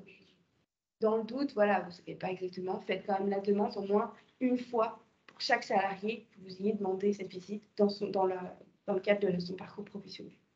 Vous l'aurez compris, ça va être une difficulté pour les services de santé qui n'arrivent déjà pas, très clair, à remplir toute leur mission sur l'aspect visite médicale avec les médecins du travail.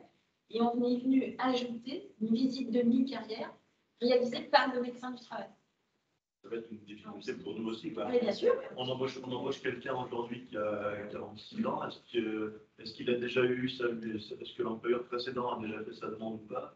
Est-ce que si ce n'est pas le même accord de branche, il y en a un qui dit que c'est 45 et l'autre qui dit que c'est 47, est-ce qu'il faudra faire la demande deux fois?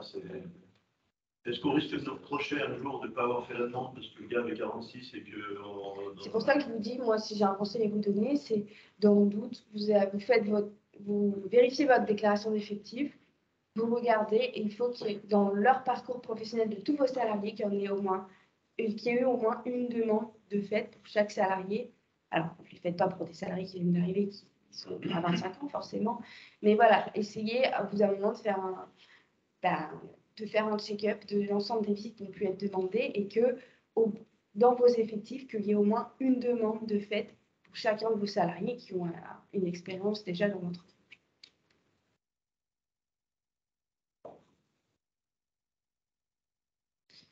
Alors, autre précision par la loi qui a été proposée, c'est la visite de fin de carrière, donc c'était le terme adopté dans la loi, qui est maintenant précisé par les décrets, on appelle ça visite post-exposition ou visite de fin d'exposition.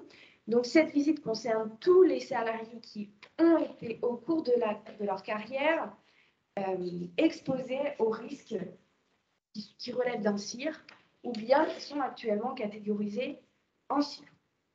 Donc là, la visite de post-exposition ou visite de fin d'exposition, c'est encore là une obligation d'employeur. Donc c'est à vous de nous solliciter pour demander la réalisation de cette visite, encore une fois tracée, demandée par écrit vos visites, puisque vous n'aurez pas forcément de retour sur cette visite. Pourquoi? Puisque cette visite ne donnera pas lieu à une fiche d'aptitude ou à une attestation de suivi.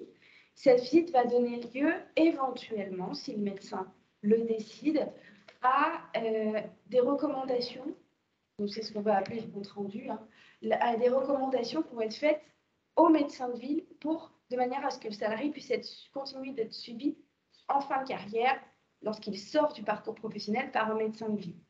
Donc votre obligation en tant qu'entreprise, encore une fois, c'est de solliciter la visite. Pour le coup, vous n'aurez pas forcément un retour par rapport à ça, puisque le temps que la visite se produise, puisqu'on a désormais 6 mois à compter de la fin de l'exposition pour faire la visite. Vous allez voir à la fin qu'actuellement, les délais sont encore retardés avec la période Covid. Bref, vous n'aurez pas forcément de retour par rapport à ça, puisque votre salarié sera sorti de vos effectifs. Donc, votre obligation en tant qu'entreprise, c'est vraiment de solliciter la visite. En revanche, ne vous attendez pas à avoir un retour ou une traçabilité de ce qui a pu être dit, puisque si le salarié est sorti de vos effectifs, vous n'avez plus de contact à avoir avec ce salarié. D'accord? Ça, c'est s'il a bénéficié d'un CIR Oui. au cours de sa carrière. Au cours de sa carrière. Éventuellement avant de venir chez nous. Oui, même éventuellement. C'est pas forcément. Alors, quand vous ne savez pas, ça dépend comment c'est mis en place dans chacun service, mais quand vous ne savez pas, sollicitez votre service de prévention. Il y a des questionnaires qui vont être envoyés aux salariés directement de manière à ce qu'ils puissent remplir cocher certaines cases et on vous renverra une visite ou un rendez-vous en fonction de ce qu'il aura pu déclarer. Donc, si vous savez déjà, vous pouvez le faire déjà pour tous les salariés qui sont en CIR. Donc ça, vous le savez. Première chose, vous commencez déjà à le faire. Alors, il faut le faire quand le salarié vous demande de partir en retraite. Dès que vous avez connaissance de ce départ en retraite, d'une date éventuelle de départ en retraite, vous pouvez commencer à nous solliciter pour obtenir une visite. Ou lorsque vous savez qu'il va cesser d'être exposé à certains risques, vous allez changer de poste, vous allez le faire passer d'un CIR ou d'un CIS. D'accord? Déjà, pour tous vos salariés en CIR qui sont en fin de carrière, qui ont demandé un départ à la retraite, vous pouvez tout de suite faire la demande par écrit. Pour les autres, quand vous savez que vous avez une demande en retraite, la question première, c'est d'interroger aussi votre salarié, savoir ce qu'il a pu faire avant. En général, surtout dans les TPE-PME, vous savez un petit peu le parcours qui a été fait. Pour les grosses entreprises, c'est un peu plus compliqué. Pour les entreprises intérimaires, ça l'est encore plus. Toutefois, la première chose, c'est d'interroger le salarié. Si vous avez un doute, sollicitez-nous, on enverra un questionnaire directement au salarié. D'accord? Est-ce qu'il y a des questions sur cette visite? Franchement, digitalisé. Si le salarié est exposé à un risque particulier, oui. Cette exposition s'arrête. Par exemple, il est à l'amiante, il travaille avec de l'amiante, et demain, il change de poste de travail, il n'est plus exposé à ce risque à l'amiante, donc il va faire une visite de post-exposition. Oui. Il va encore continuer sa carrière professionnelle. Il arrive à la retraite, il a fini sa retraite en IC, particulier. Il a déjà eu donc sa visite post-exposition. Oui. Donc, il n'aura pas de visite de fin de carrière, enfin de fin de. En fait, c'est pour ça qu'il y a deux types de visites, post-exposition ou fin d'exposition. Alors, pour moi, il faudra quand même ressolliciter la visite, puisqu'il a quand même été exposé au cours de sa carrière à l'amiante. Alors, il y aura déjà eu une visite de fait de post-exposition au cours de sa carrière, néanmoins, je pense, du côté de la responsabilité de l'employeur, ce serait quand même mieux de solliciter pour une visite de fin de carrière, puisque dans le texte, c'est écrit, à partir du moment où il sait qu'il y a eu un départ en retraite et qu'il a été exposé à un CIR, solliciter une visite de post-exposition. Alors, je me trompe peut-être, pour l'instant, on n'a pas le recul nécessaire, ça vient d'être paru, mais de mon point de vue, d'un point de vue de sécurisation juridique, à mon avis, du côté de l'entreprise, je vous conseillerais quand même de solliciter le service. plus là, je mange pas.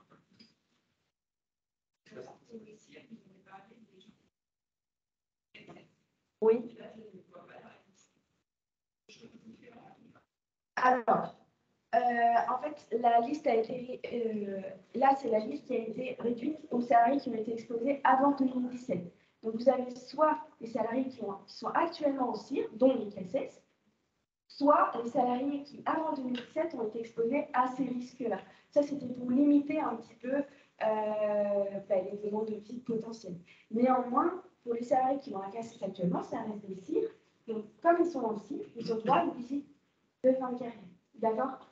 Là, avant 2017, lorsqu'on voulait un petit peu reprendre les anciennes appellations SMR, je ne sais pas si vous vous rappelez, mais du suivi médical renforcé, c'est toujours aussi simple, hein, le droit français. Mais en tout cas, la liste qui est reprise là, c'est vraiment pour les salariés avant 2017 qui ont été exposés à ces catégories. D'accord? Pour les CACES, qui sont actuellement en CIR, ça rentre en ligne de compte, puisque c'est les CIR actuels et les expositions en 2017 qui sont citées. Ça, c'est applicable depuis octobre 2021. Quand on dit c'est tous ceux qui ont bénéficié d'un CIR, tous ceux qui ont bénéficié d'un SMR, mais pas d'un CIR. Oui, alors, tous ceux qui, avant 2017, voilà, c'était ce risque-là. Alors, on n'a pas repris tous les risques SMR dans ce site de simplification, mais c'est dans l'idée, oui, qu'avant, ils étaient en SMR et qui ont aujourd'hui bénéficié d'une fin de carrière. Mais les risques sont ici.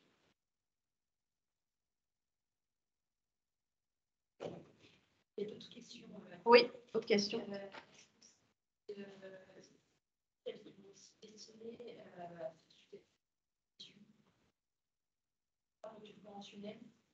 Alors, des missions de rupture conventionnelle, dans les textes, ce n'est pas précisé ainsi, néanmoins, c'est à chaque fin d'exposition.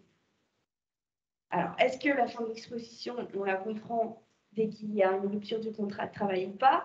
Actuellement, je n'ai pas forcément la question. Encore une fois, d'un point de vue sécurisation et traçabilité, en tant qu'entreprise, si j'avais quand même un conseil de donner, c'est au moins de solliciter le service pour avoir la question.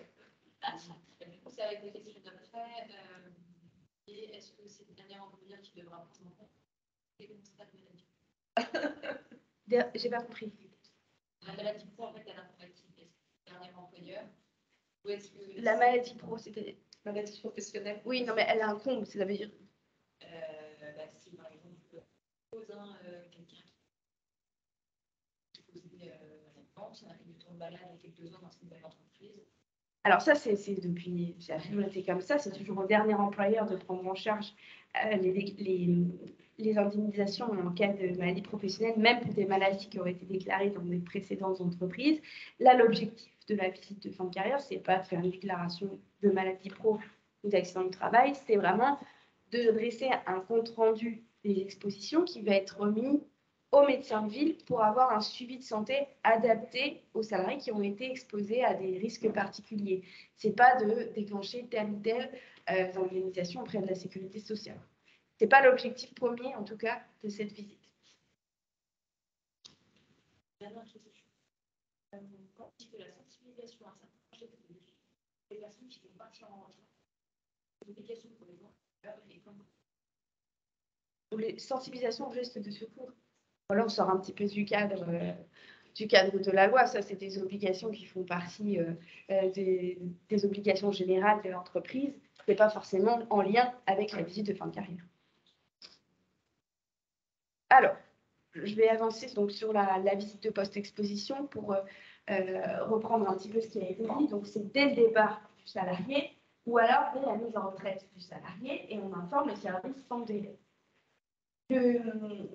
La visite s'organise durant le mois précédant la cessation d'exposition et jusqu'à 6 mois après la cessation d'exposition. C'est pour ça que je vous disais, lorsque le salarié va venir en visite, il sera peut-être plus dans vos effectifs.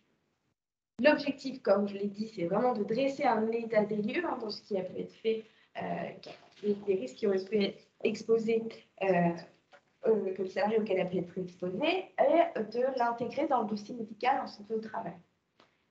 Le médecin traitant va être mis en relation avec les médecins du travail de manière à ce qu'ils puissent échanger sur le suivi à apporter par la suite en dehors de la carrière professionnelle du salarié, de manière à ce qu'il puisse bénéficier d'un suivi. Autre précision par la loi, la visite de reprise. Alors, jusqu'à présent, la visite de reprise était obligatoire pour tout retour après un congé maternité, une cause de maladie professionnelle ou une absence au moins 30 jours pour accident du travail et une absence accident de travail ou autre cause. Actuellement, on va augmenter à 60 jours pour toute cause, maladie, accident quelconque, sauf en raison professionnelle. Donc, pour résumer, que ce soit un arrêt de travail simple, pour un arrêt de travail simple, donc hors catégorisation professionnelle, hein, hors accident de travail ou maladie pro, désormais la visite de reprise est obligatoire après 60 jours et non plus 30 jours d'arrêt. Ça reste à 30 jours pour les retours après accident du travail et il n'y a pas de délai pour les maternités et maladies pro. Donc là, c'est automatique, il y a une visite de reprise qui est obligatoire. D'accord. Oui, c'est passé. Oui, c'est applicable. Depuis le 31 mars 2022. Alors. C'est quoi la date? C'est le début de l'arrêt?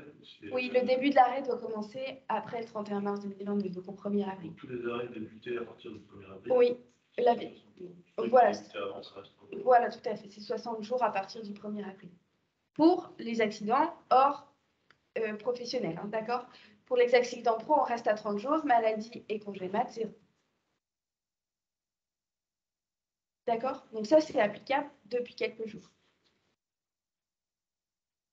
Autre précision, la visite de pré-reprise, qui, elle était incitée à partir de 3 mois d'arrêt. Maintenant, on va l'inciter à partir de 30 jours. Alors, elle n'est toujours pas obligatoire, mais elle peut désormais être organisée à l'initiative du médecin du travail, qui ne pouvait pas actuellement le faire.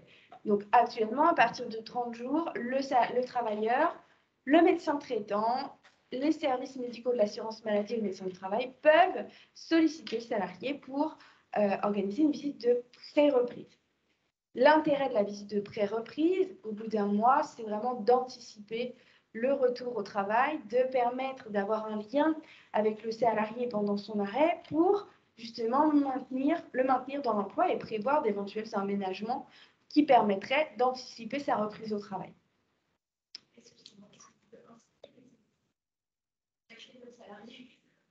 Oui, alors, je vais en parler après, mais vous avez maintenant ce qu'on appelle la possibilité de mettre en place un rendez-vous de liaison.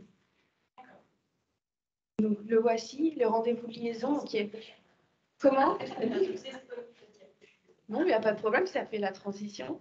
Du coup, effectivement, donc, depuis la réforme, donc là aussi, c'est d'un point de vue juridique, c'est assez symbolique, puisque actuellement, avant le 31 mars 2022, vous n'aviez absolument aucun droit en tant qu'entreprise, de chef d'entreprise, de contacter un salarié pendant l'arrêt de travail. Ceux qui l'ont fait, dans 90% des cas, ont été, quand il y a les poursuites, bien sûr, condamnés pour harcèlement, puisque pendant l'arrêt, on considérait qu'il y avait une suspension du contrat de travail pendant laquelle l'employeur n'avait droit à aucun contact avec le salarié. Depuis cette réforme, on a mis en place ce qu'on appelle un rendez-vous de liaison. Alors, ce n'est pas une visite médicale, ce n'est pas une visite qui va être faite avec le médecin, c'est vraiment un rendez-vous entre l'entreprise et le salarié. Alors, qu'il soit physiquement présent ou par téléphone, pour l'instant, on n'a pas de précision. Donc, je pense que c'est volontairement large de manière à ce que le contact puisse se faire un peu de plusieurs manières possibles, puisque l'intérêt de ce rendez-vous de liaison, c'est que l'entreprise puisse contacter le salarié pour savoir où est-ce qu'il en est dans son arrêt et surtout pour l'inciter justement à venir en visite de pré-reprise et à contacter la médecine du travail et le médecin du travail. D'accord ? L'intérêt, c'est vraiment d'avoir ce lien pendant un arrêt de manière à ce que le salarié ne soit pas complètement coupé du monde pendant un arrêt de travail et qu'on puisse anticiper sa reprise, savoir si voilà, il est vraiment dans un état de santé qui va durer très très longtemps, l'arrêt va durer très très longtemps, ou s'il y a quand même des aménagements qui peuvent être mis en place dans l'entreprise de manière à ce qu'il puisse revenir. L'objectif, c'est pas non plus de le harceler, de l'appeler toutes les semaines, hein, c'est pas du tout ça. Donc soyez quand même prudent avec la mise en place de ce rendez-vous de liaison. Si vous n'avez pas de réponse, voilà, ne laissez pas trop insister parce que la limite est quand même assez fragile, je pense, donc on n'a pas de recul actuellement par rapport à ça. Toutefois, si vous employez bien les bons termes, hein, rendez-vous de liaison, hein, au sens de la loi du 8 août 2021, et surtout informer le médecin du travail que vous avez pris cette démarche, puisque le service de prévention doit être informé que l'employeur a contacté le salarié pendant son arrêt. L'objectif, encore une fois, c'est de faire le lien entre service de prévention, salarié et entreprise dans un objectif de retour à l'emploi. Oui. Oui, une information par mail peut suffire. Après, le salarié n'est jamais obligé de répondre à ce rendez-vous ou de s'y rendre, d'accord? Mais de votre côté, en tant qu'entreprise, vous avez la possibilité de le contacter. Si vous n'avez pas de réponse, malheureusement, il n'y a pas d'autre solution qui existe actuellement, d'accord? Mais vous avez la possibilité de le contacter sans que voilà, ce soit par la suite, en cas de conflit, considéré comme du harcèlement. Bien sûr, l'idée n'est pas de le contacter tous les 2 jours, toutes les 2 semaines, faire des rappels, de relance. Bon, alors, tu m'as pas répondu, où est-ce que tu en es? D'accord? C'est vraiment, soyez prudent quand même par rapport à ça. D'accord? Est-ce qu'il y a d'autres questions? Combien de médecins spécialistes travaillent pour être formés pour assurer? Alors ça, c'est la grande question, puisque je pense qu'on est tous d'accord hein, sur l'intérêt de renforcer la prévention, de renforcer les visites, de renforcer l'équipe pluridisciplinaire, etc. Le souci, c'est qu'on est toujours en perte démographique constante de médecins du travail. On a quasiment plus d'internes qui choisissent la spécialité de médecine du travail. Donc, même si on essaie de voir un peu à l'avenir, on se rend compte qu'il n'y a personne qui va arriver sur le marché de la médecine du travail dans les prochains mois. Alors, je sais que voilà, dans le plan santé-travail numéro 4, il y a aussi des mesures qui vont être destinées un petit peu à renforcer la formation, l'attractivité de la médecine du travail auprès de nos étudiants, etc.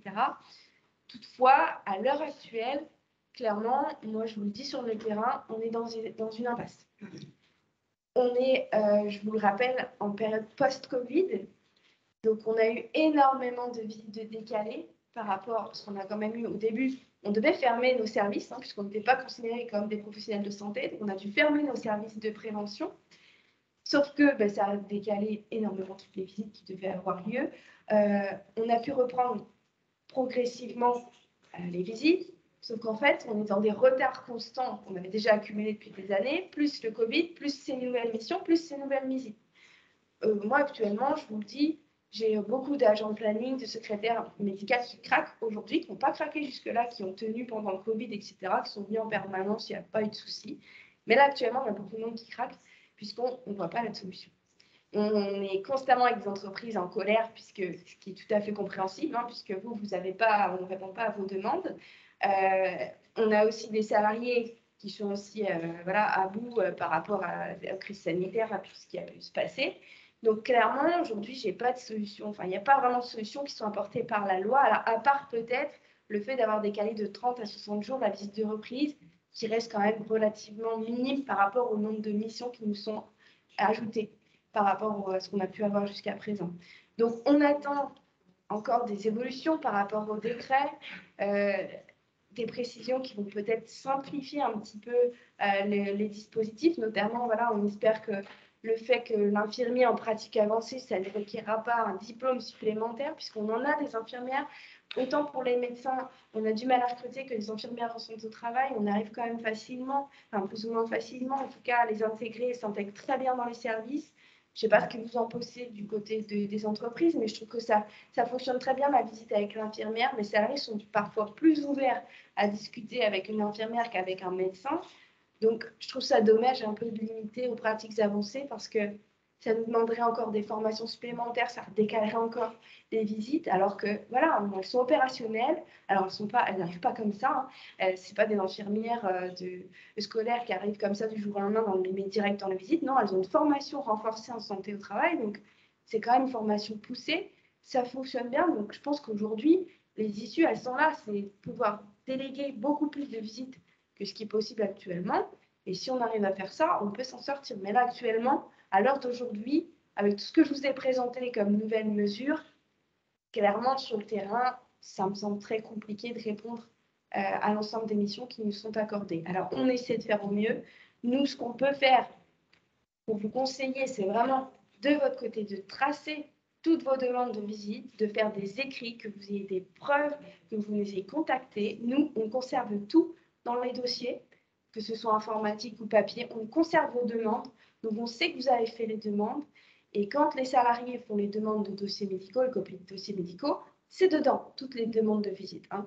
Donc, surtout, tracez bien tout ça. C'est le seul conseil que je peux vous donner. Après, nous, on essaie d'être opérationnel au maximum. On essaie d'ouvrir des créneaux le samedi, notamment pour les chauffeurs poids lourds. On essaie de fluidifier le portail pour accentuer les demandes de visite, que ce soit pris en charge plus facilement. On est là aujourd'hui pour vous présenter les réformes. On fait beaucoup de conférences. Je ne sais pas si vous recevez les gazettes juridiques. Donc, moi, j'envoie des gazettes juridiques à nos entreprises adhérentes au GISMA. Donc, si vous ne la recevez pas, n'hésitez pas à remettre vos adresses mail, je vous les renverrai. Donc, c'est tous les mois, vous avez une petite gazette avec, dernièrement, c'était sur ça, la visite de fin de carrière, comment je fais, qu'est-ce que je peux faire, à quel moment la mettre en place, voilà. Et surtout, voilà, contactez-nous. N'hésitez pas à nous contacter. Vous avez mon mail aussi en début de présentation. Donc, pour tout ce qui est questions juridiques, etc., moi, j'en ai une réponse de 48 heures. Je reste par contre ciblée sur les questions de santé-travail. Hein. Ne voyez pas votre dossier de divorce ou de votre amende à faire sauter. Donc, ce n'est pas du tout ça le but. Et vraiment, le but, c'est d'avoir une réponse réactive à toutes les questions santé au travail public. Okay. Alors, est-ce qu'il y a des questions par rapport à ce qu'on a pu présenter? Et après, je ferai un petit point sur les retards qui nous sont permis encore cette année. Mais c'est la dernière diapo, donc super. Je prends aussi le temps de répondre aux questions. Sur le chat, il y a peut-être d'autres questions. On a répondu au fur et à mesure. Ok, alors pour terminer, par rapport à... Oui.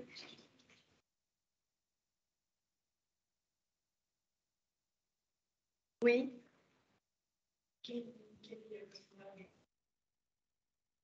Oui.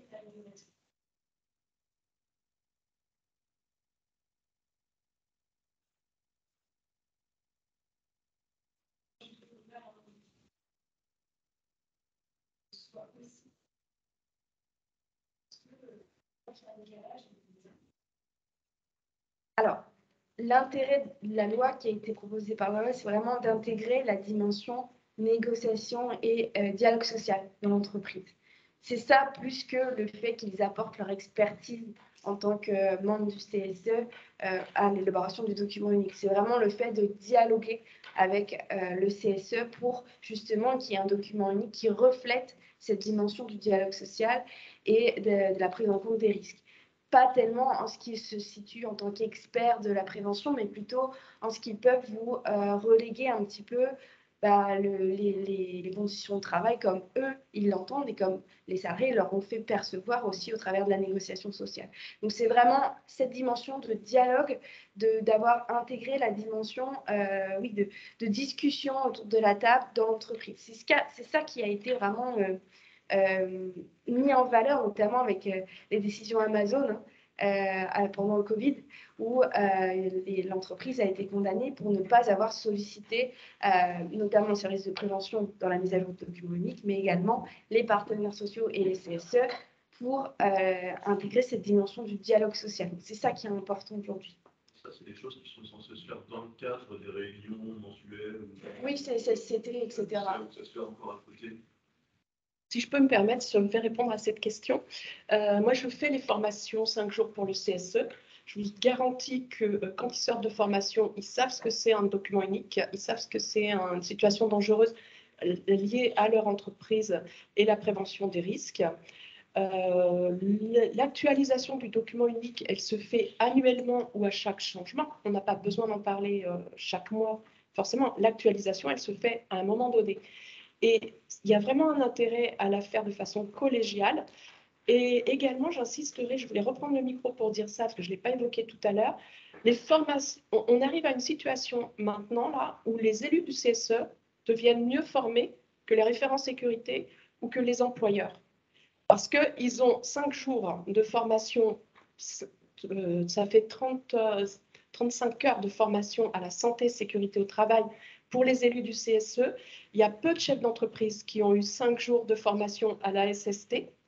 Et les référents sécurité, parfois, ils sont nommés référents sécurité, animateurs sécurité, parce que c'est des anciens élus CHSCT, par exemple, parce qu'ils ont une fibre particulière pour la santé et sécurité au travail, mais ils ne sont pas forcément formés. Et on arrive à des situations, surtout dans les petites entreprises, où les élus du CSE sont mieux formés. Donc, moi, j'insiste toujours, là, quand je remets des offres formation CSE, pour dire, ouvrez, que tout le monde dans l'entreprise ait la même formation pour le document unique, pour la prévention des risques, que ce soit les élus, le référent sécurité, et s'il vous plaît, monsieur l'employeur, prenez un peu de temps, justement, quand on parle du document unique, pour venir vous joindre à la réunion, à la formation, faire un atelier de terrain ensemble pour qu'on comprenne tous la démarche et les outils qu'on a mis en place dans l'entreprise. Ça serait vraiment top. Et là, ça serait vraiment une avancée. C'est parce que légalement, on peut, et est-ce que vous conseillez, oui, par exemple, que le référent sécurité ou qu'un responsable RH se joigne au nombre du CSE pour faire la même formation. Alors, je vais vous dire. Les CSE peuvent dire non, ma question, on refuse. Vous savez, vous connaissez l'entreprise mieux que moi, ou à peu près aussi bien que moi, j'imagine. Il y a tout dans les entreprises. Il y a cette opposition syndicale, il y a des formations CSE qui sont faites par les syndicats. Là, évidemment, je ne pense pas que si le choix est d'aller vers ces formations-là, ça va être compliqué que les chefs d'entreprise viennent dans la formation.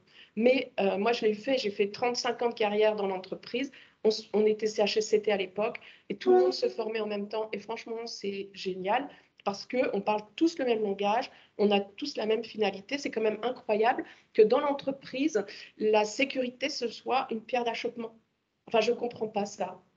Politiquement, j'ai un peu de mal intellectuellement à comprendre ça. Donc, au maximum que c'est possible, socialement, politiquement dans l'entreprise, essayer de mélanger tout le monde dans cette formation-là. Si ce n'est pas possible, alors il faut faire autrement. Il faut former les élus. Et puis après, il faut faire une journée de mise à niveau pour que tout le monde s'approprie la procédure, s'approprie les outils et puisse partir sur le terrain pour faire l'évaluation.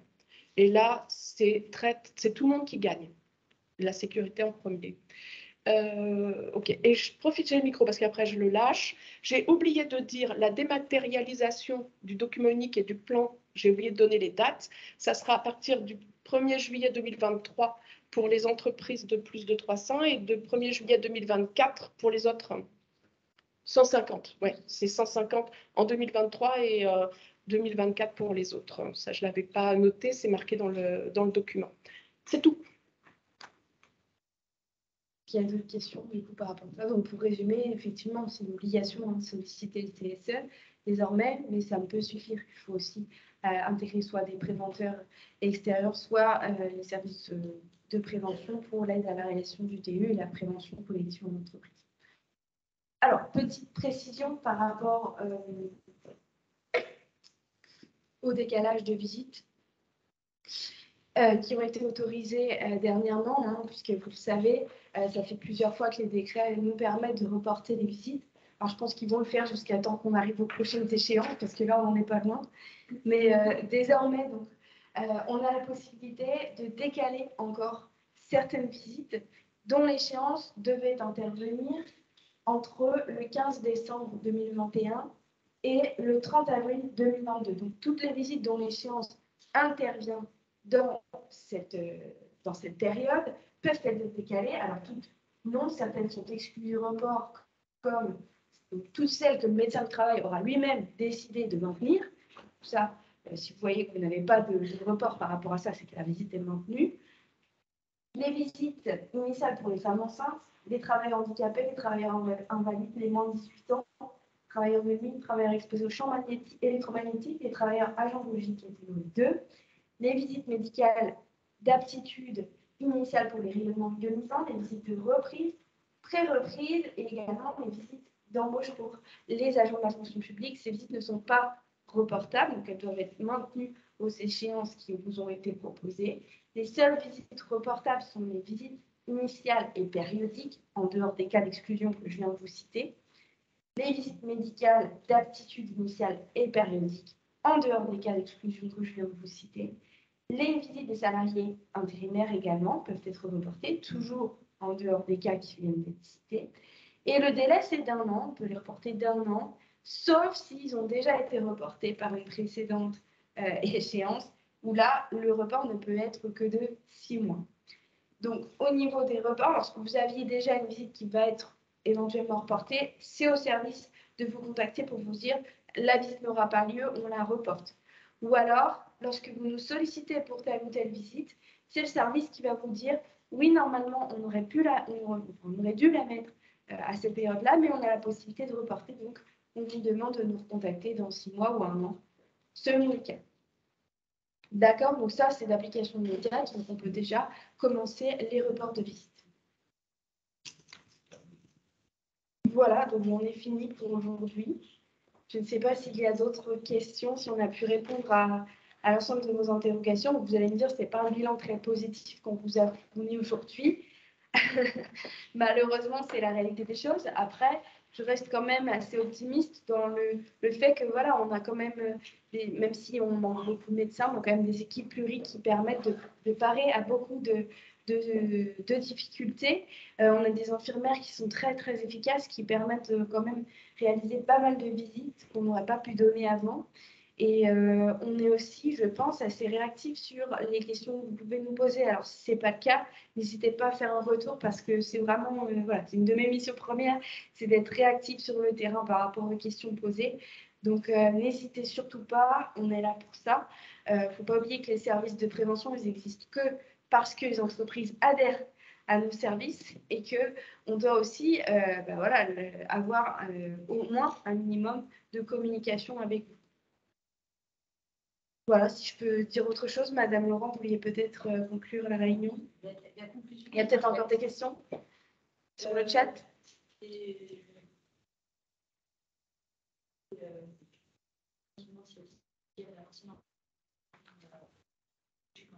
Oui, alors pour les anciennes visites, effectivement, on a ce qu'on appelle des cas de dispense qui existent. Alors, lorsque le salarié ou l'entreprise est en possession de la fiche d'aptitude ou de l'attestation de suivi, la visite est valable le temps qui est indiqué sur la visite, donc si c'est écrit 2 ans, 4 ans, 5 ans, c'est valable le temps qui est indiqué sur la périodicité indiquée par le médecin. Si on est sur les mêmes missions, alors pas forcément le même poste de travail, puisque vous savez que d'une entreprise à l'autre, les appellations peuvent être différentes du poste de travail. Par contre, si ce sont les mêmes missions, le salarié est affecté au même risque, et qu'on a en possession la fiche et qu'il n'y a pas eu d'inaptitude ou de mesure d'aménagement préconisée, on peut tout à fait éviter de refaire passer une visite et réutiliser la fiche, le temps indiqué en tout cas de validité. La même question. Effectivement, la personne qui pose la question n'est pas sur 3. Qui met à 3 et des salariés qui ne sont pas véhiculés. Alors ça, pour les salariés non véhiculés, j'ai envie de vous dire, c'est une question qui relève de la responsabilité de l'entreprise. C'est la responsabilité de l'employeur de faire bénéficier à ses salariés un suivi médical. S'il sait qu'en les embauchant, ces salariés ne sont pas véhiculés, c'est à l'employeur de trouver une solution pour permettre à ces salariés de se rendre en visite. Alors parfois, pour les entreprises assez éloignées, on peut mettre en place de temps à autre des permanences dans les entreprises, mais ça reste quand même des grosses entreprises pour éviter que le médecin se déplace une journée pour faire 5 visites. Toutefois, voilà, si on n'a pas de solution, malheureusement, je n'ai pas d'autre réponse à vous donner que c'est à l'entreprise de conduire lui-même, si besoin, les salariés pour qu'ils puissent venir en visite. Ça fait partie vraiment intégrante de l'obligation de sécurité de l'entreprise. Est-ce qu'il y a d'autres questions? Bon, écoutez, je vous remercie. Et puis, n'hésitez pas à nous contacter. On va vous envoyer le PowerPoint si ça vous intéresse. Et puis, je vous dis à bientôt. Merci. Merci à tout le monde.